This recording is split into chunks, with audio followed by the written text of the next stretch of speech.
This is the beginning of some huge names, some great guests, some of the best football players in the game right here on Writer's Block. We're starting with Calais Campbell, Jags defensive end, the multi-time Pro Bowler, joining us on behalf of the Bart Starr Award. Calais, thank you so much for making some time for us.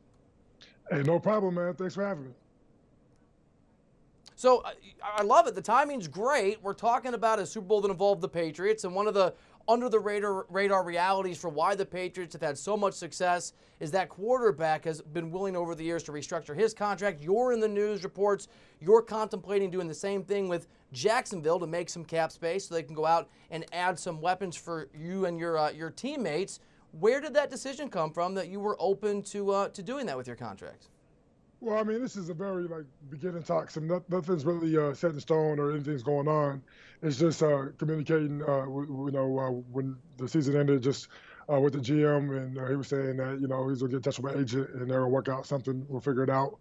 And people just ask me, a restructure is really just moving money around, and sometimes to create an extension to make that happen. At the end of the day, but I mean, I know, with the stuff going on and with the salary cap the way it is, there's gonna be some moves made, and I just told him I was open if my agent, figure that out the best way, But it is, it's a challenge always. It's not gonna be easy. It's just something that's a possibility. I mean, a man's money is a man's money. Just being willing to have that conversation, at least from this side of the equation, pretty selfless move. And certainly the reports that are out there are speculating that if they could find the cap room, your team might be interested in going after a guy like Nick Foles. Do you ponder who they might use the money for when contemplating that negotiation with your team? Well, I mean, at the end of the day, our front office is great. They do a good job of finding the best guys. I mean, I really am impressed with the guys in our front office, and I know they're going to try to go out there and find the best people that can help us win. Right away. I think we have a window. We feel like we can still be a contender and try to win the Super Bowl. And to do that, you got to get the right players that can come out and help us. And so free agency is such a crucial piece of that. And I know we're going to go out there and try to get the best names. And so hopefully we can get somebody who can really make a difference. And Nick Foles would be awesome. I know he's going to be really sought after by a lot of teams, so it's going to be tight. But I'm looking forward to seeing what happens. I want to ask you about this trend of guys playing, not just Tom Brady, for a long time. Former teammate of yours, Larry Fitzgerald, and a great guy, we've had on the show here a few times, is coming back for another season. Why do you think we're seeing so many guys at such a high level of this sport playing longer than guys did 10, 20 years ago? Well, I mean, I think it's a balance. I mean, Jerry Rice played 19 seasons. Bruce Smith played 19 seasons. So I guess it's certain guys who can do it. And it's Larry Fitzgerald's a guy who takes care of his body. He's been very blessed throughout his life. And very healthy throughout his career. And he's a guy who he loves the game of football. So I mean, I could see him playing another year or two after this one too, if he really wanted to. But I think it really comes down to it is how his body feels. And he's taking care of himself. He's the one time I'll take care of myself. And so, hopefully I can follow his footsteps and play a few more. You mentioned that your Jags have a window last year, a game away from the Super Bowl this year, not the outcome you guys wanted. As you look at next season, 2019, 2020, what can your Jags team do? What's the outlook for your organization in the next 12 months? I think the biggest thing is just trying to accumulate as much talent as possible and get the right kind of guys in here that can help us go out there and win the Super Bowl. I mean, that's the ultimate goal for every team during the offseason, But I believe that, just knowing that the guys in our locker room, the talent we have, and if we can add one or two more pieces, we can really have a good chance at it, And it's going to be hard. Obviously, it's never easy. But, I feel like we have a good core nucleus, and we have a good leaders in our coaching staff. And I'm looking forward to seeing what happens, man. But we definitely have the talent. We have the drive, and it just comes down to execution. Getting to the quarterback, obviously a really important part of trying to draw up a successful game plan. You're one of the best in football at doing that. I think it's 25 sacks over the last couple of seasons. Tom Brady has been a very elusive quarterback in that respect in his career. You got to get to the guy. It's hard to do. If the Rams reached out, if somebody asked you, Calais, what's your advice? How do we try to get to Tom Brady? What would you tell him? What would be the advice? Man, he's probably the best I've seen in my career. Him and probably Peyton Manning. just get rid of the ball, and like as soon as it hits their hands, especially early on in the game, so it gets you kind of frustrated. And then later on, when the game's a little more, each play's a little more intense and matters a little bit more, he starts holding on to the ball. But you're so frustrated as a pass rusher, he really gets you going. I think the biggest thing you have to do to get to him is really you have to work games, and you have to try to get pressure up the middle in his face right away, get him off his spot. But he actually has the best pocket presence I've ever seen at a quarterback. Being able to move around. I mean, I know his knock on him is not very athletic, but when it comes to sliding and knowing how to stay in between you and his blocker, he's the best at it. We just talked at the start of the show about just the absurdity of Tom Brady's successes. Every other season of his career, for example, he's been in the Super Bowl. I won't throw all the stats at you. Are you able to, even begrudgingly, appreciate that and recognize that? Or when you're competing against a guy, especially a Patriot, will you wait for retirement to look back and say, that guy was pretty special? No. I mean, I say it now.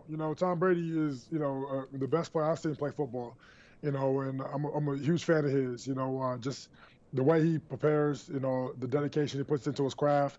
I mean, that's not, what he does is not easy. He sacrifices so much. He dedicates so much to being that good. Consistently. And in this game, for you to win, each and every year is very tough. You never see teams be able to do it consistently like that. And so for him to continuously be a contender and put himself in a championship position, is rare and unheard of. And, I admire it. And, it drives me because, he's the guy, when I'm training, I'm like, man, to beat Tom Brady, I have to go even harder. What I'm doing is not enough, if I'm not trying to beat Tom Brady. And for Bill Belichick and his staff, as they try to game plan how to attack a Rams offense that, like the Patriots offense, one of the 4 best in football this season, what do you see there defensively? What do the Patriots need to do to try to slow down that very high-powered offensive attack for Los Angeles? Yeah, I mean, Bill Belichick is a genius at coming up with a game plan and making teams, do things they don't want to do, make you uncomfortable, taking away your best assets and making you beat them different ways. But I also think Sean McVay is a great genius at doing adjustments. He made a great adjustments last week against the Saints. They started out really taking away everything the Rams wanted to do, and then he came in, made some halftime adjustments, and they started moving the ball, scoring points, and that was the difference in the game, in my opinion. And he's going to have to do that again against the Patriots because the Patriots are notorious to take away what you want to do. Whatever you like to do most, they're going to take it away. You have to beat them doing something you're not comfortable, something different. But at the same time, if you can do what you want to do while they're trying to take it away, that gives you the best position. What the Eagles did last year, being able to do those RPOs and take the top off, but also still be able to run the ball. That's why they scored so many points. That's why they won the game. And it's going to have to be a high-scoring game, and they have to put up points if they want to beat the Patriots. Calais, you play the game professionally. You're a multi-time Pro Bowler. You're in bang-bang play after bang-bang play. So you know what the speed of the game is like when it's actually playing itself out. That blown call last week by the officials has been talked about a lot. As a player, as one of the better players in the NFL, what do you think about the idea of making pass interference reviewable and or just accepting that sometimes blown calls are part of the deal? I think it's part of the game. You can't go change all the rules because of it. I mean, obviously the referee missed a call there and it affected the outcome of the game, and it sucks.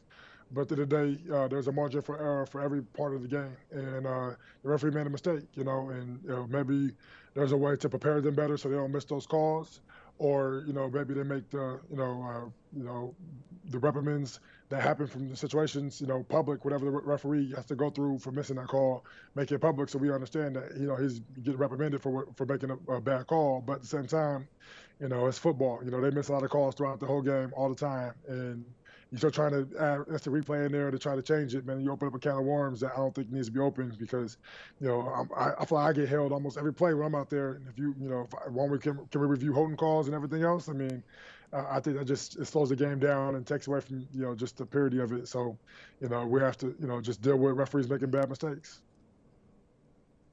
All right, so Calais, tell us about the Bart Starr Award, your involvement in it, and what folks need to know.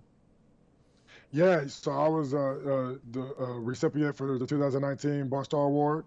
Very excited about it. It was voted on by my peers. So all the players across the league voted on it, saying that they think I'm a guy who represents, what it stands for, which is just being a leader and have a good character on and off the field.